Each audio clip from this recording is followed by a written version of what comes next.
নমস্কার, আমি পুষ্পাঞ্জলি আবারও এলাম নতুন একটি ভিডিও নিয়ে।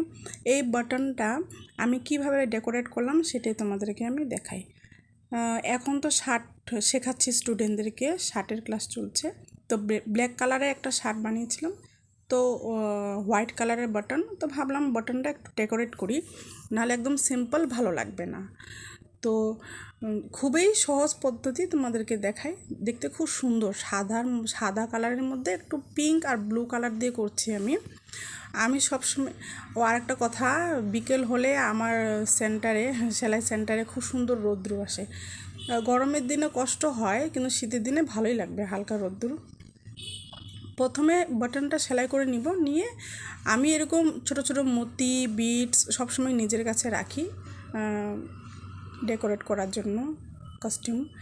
তো প্রথমে মিডিলে পিঙ্ক কালার আর দু সাইডে ব্লু কালার দিয়ে ছোট ছোট মতি দিয়ে সুন্দর করে সেলাই করে নিলেই হবে। খুবই সহজ পদ্ধতি।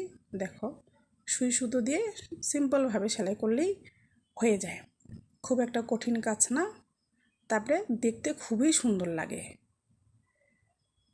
সাদার মধ্যে পিঙ্ক ব্লু ব্ল্যাকের উপরে হোয়াইট বাটন। বাস।